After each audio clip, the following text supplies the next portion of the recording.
Everyone, welcome back to my channel. This is Shiva. तो आज की वीडियो में हम डिस्कस करेंगे अबाउट एम्प्लॉय ग्रीवियंसेस। ये एक बहुत इंपॉर्टेंट प्रोसेस होता है एचआर डिपार्टमेंट का।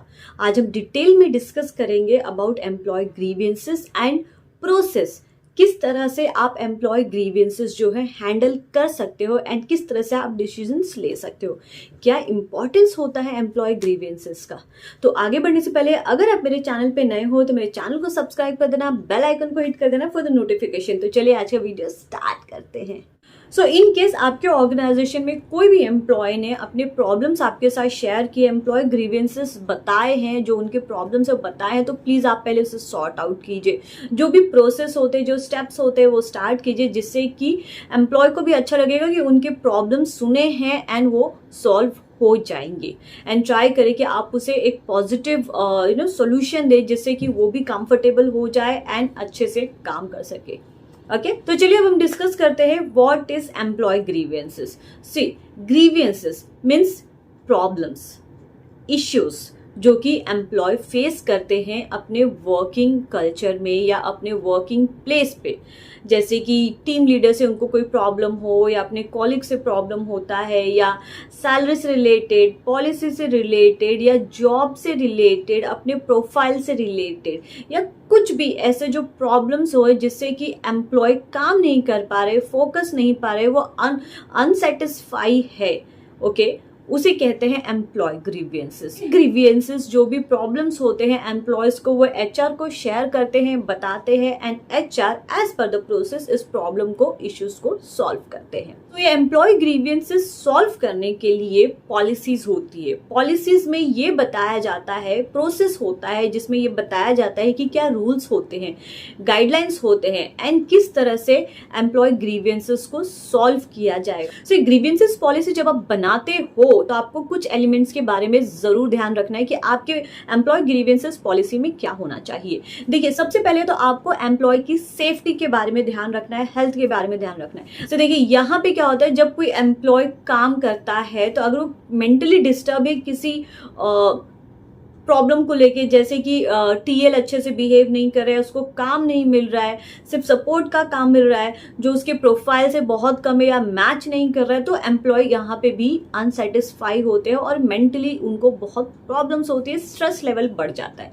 तो यहाँ पे भी आपको ध्यान रखना है कि वर्क से रिलेटेड कोई भी, या किसी के बिहेवियर से रिलेटेड, कॉलिग से या मैनेजमेंट के बिहेवियर से भी अगर कोई एम्प्लॉय ग्रीवियंसेस अपने प्रॉब्लम शेयर करता है तो वहाँ पे प्रॉब्लम को सुनना है एंड उसको सॉल्व करना है, क्योंकि ये ऑब्वियसली उनके मेंटल हेल्थ पे भी इफेक्ट करता है एंड स्ट्रेस लेवल बढ़ता है, जिससे कि अपने काम पे फोकस नहीं कर सकते।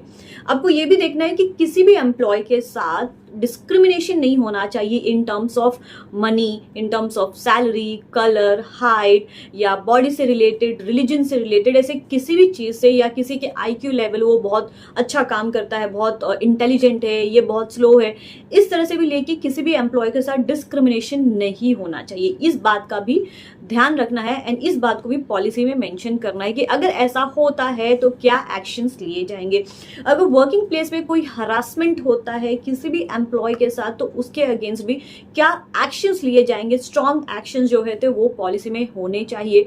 अगर एम्प्लॉय ने कोई रूल बुक जो होती है, उस रूल बुक में रूल्स एंड रेगुलेशंस होते हैं, अगर उसको फॉलो नहीं किया तो क्या एक्शंस लिए जा सकते हैं। अपनी जॉब भी छोड़नी पड़ती है, उन्हें निकाल दिया जाता है।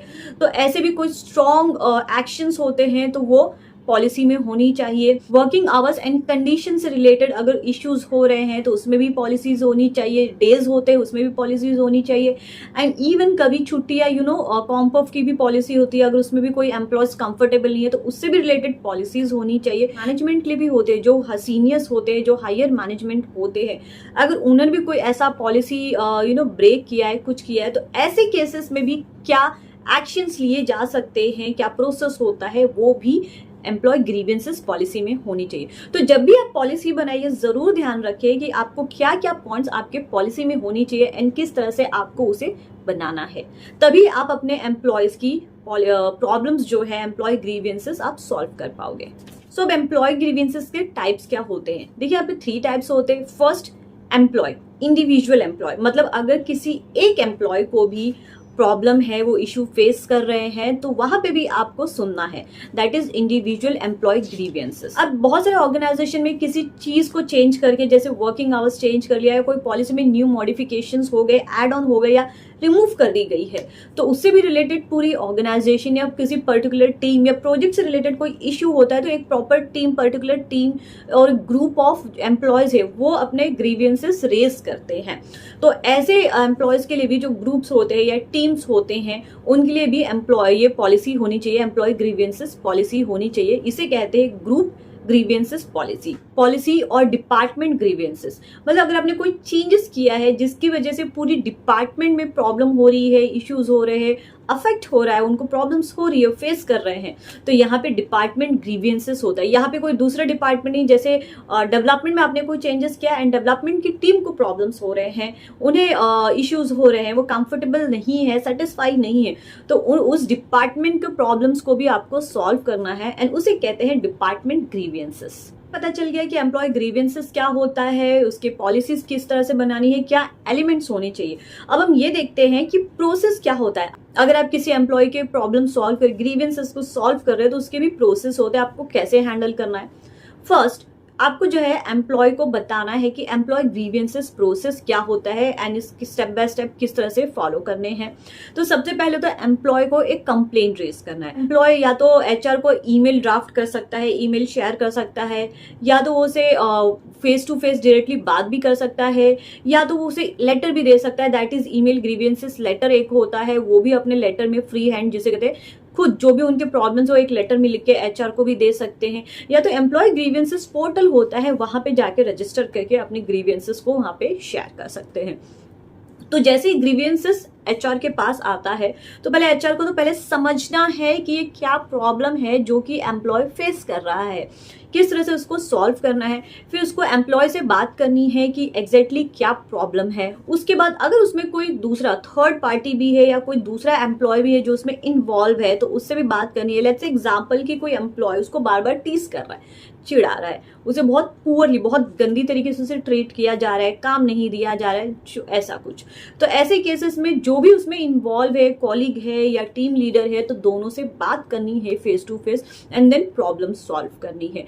बट अगर इसमें कुछ और अलग है, रिलेटेड टू सैलरी से होती है, तो मैनेजमेंट से बात करके सॉर्ट आउट करना है। अगर सैलरी में कुछ एक्स्ट्रा डिडक्शंस हो गए हैं या समथिंग कुछ एड ऑन नहीं किया है, तो उसमें रेक्टिफाई करना है, चेंजेस करना है एंड देन अपडेट करना है अकाउंट्स डिपार्टमेंट को। तो इस तरह से पहले आपको इन्वेस्टिगेट करना है, ये चेक करना है कि ये कितने दिन में सॉल्व हो सकता है, कितना टाइम लग सकता है एम्प्लॉय के ग्रीवियंसेस को सॉल्व करने के लिए, कौन कौन इसमें इन्वॉल्व है, कितने सारे इन्वॉल्व है। अगर जरूरत पड़े तो आप सीसीटीवी कैमरा भी चेक कर सकते हैं in case of sexual harassment से रिलेटेड, या कोई चोरी का केस होता है, ऐसे कोई ग्रीवियंसेस हुए, या डैमेज से रिलेटेड कोई ग्रीवियंसेस है, तो ऐसे केसेस में टाइम लग सकता है, या इन्वेस्टिगेशन और भी ज्यादा लंबी हो सकती है।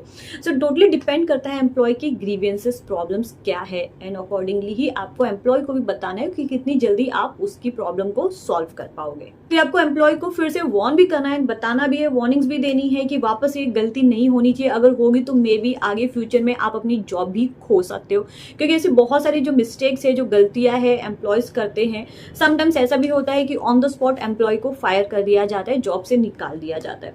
तो ये सारी चीजें जो है आपको एम्प्लॉय को बतानी है जब भी आपके पास कोई भी एम्प्लॉय ग्रीवियंसेस आता है, एंड इवन आपको पॉलिसी में भी अपडेट करना है।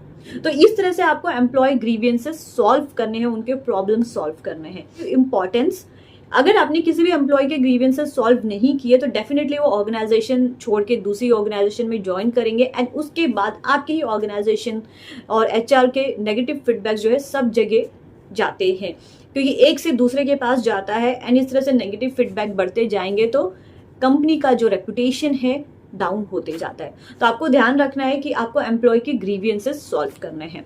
तो ये होता है employee grievances policy, employee grievances किस तरह आपको सॉल्व करना है। सो आई होप आपको समझ में आ गया होगा कि एम्प्लॉय ग्रीवियंसेस क्या होता है, पॉलिसीज क्या होता है, इंपॉर्टेंस क्या होता है, एंड किस तरह से आपको सॉल्व करना है। फिर भी अगर आपके कोई भी डाउट्स, कोई भी क्वेरीज, कोई भी सजेशंस हो तो आप मुझे कमेंट कर सकते हैं। तो आज के लिए बस इतना ही, मिलती है आपसे next video. Till then bye bye.